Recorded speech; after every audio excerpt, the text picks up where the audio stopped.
Quelquefois, il y a des surprises parce qu'on découvre effectivement que la personne avait un handicap. On a vraiment embauché la compétence et après, ah, t'as ce problème, mais en fait, on ne savait pas. Mais c'est pas grave, t'as été recruté pour tes compétences, sincèrement.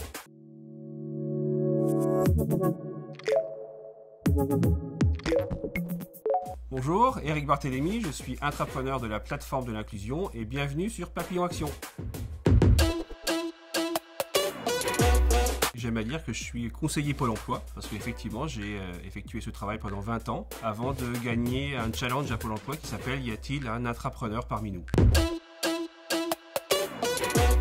Concrètement, j'anime une équipe pluridisciplinaire composée de développeurs, de designers, de personnes qui font du déploiement, des personnes qui font du support, des personnes qui font de la com et je travaille autour du projet qui s'appelle la plateforme de l'inclusion. J'en ai beaucoup des engagements, j'ai des engagements professionnels, j'ai beaucoup d'engagements extra-professionnels, toujours tourner autour des autres. Et puis dans ma vie extra-professionnelle, c'est d'aider les jeunes à grandir au travers d'une association qui s'appelle le scoutisme.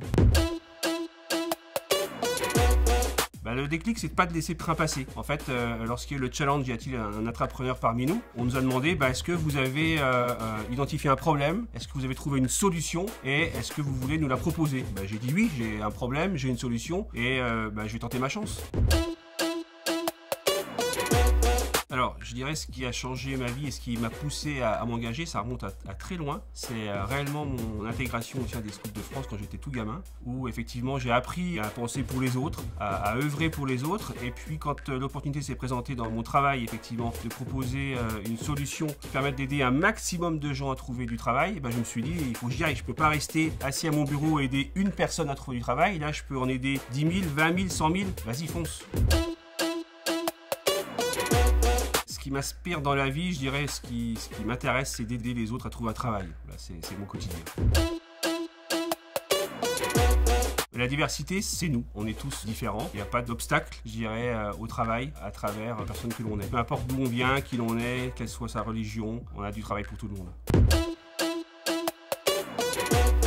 Dans ma vie au quotidien, en fait, elle est représentée par mes engagements professionnels notamment, mais aussi extra-professionnels, je vous l'ai dit, et au travers des recrutements. C'est-à-dire que la plateforme de l'inclusion recrute aussi inclusif. Et donc, on a mis un processus qui permet que tout nouveau salarié rencontre l'ensemble des salariés présents de l'entreprise et on juge réellement ses compétences et sa capacité à intégrer le groupe. Et puis, on fait fi de qui est la personne. Et d'ailleurs, quelquefois, il y a des surprises parce qu'on découvre effectivement, je pense notamment au handicap, que la personne avait un handicap. Alors qu'on aurait pu se dire, je vais faire un effort, je vais vouloir politiquement embaucher une personne issue du handicap. Non, en fait, on a vraiment embauché la compétence et après, ah, t'as ce problème, mais en fait, on ne savait pas. Mais c'est pas grave, t'as été recruté pour tes compétences, sincèrement.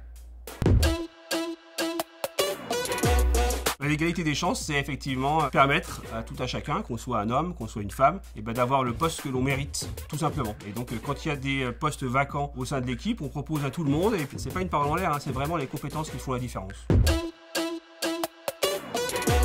C'est très fort chez nous puisque on a une grille de salaire qui est ouverte, qui est connue de tout le monde et puis tout le monde sait ce que tout le monde gagne et peu importe qui on est, on a le droit à avoir le même salaire que son voisin, qu'on soit un homme ou une femme. Je citerai deux personnes en fait qui ont été là au début de ma vie d'entrepreneur. C'est Pierre Péziardi et puis Ismaël Herry. C'est effectivement deux personnes qui ont porté le projet dit de start-up d'État et qui ont eu confiance en moi et qui m'ont transmis cette confiance et qui m'ont aidé à grandir dans ce nouvel environnement pour moi.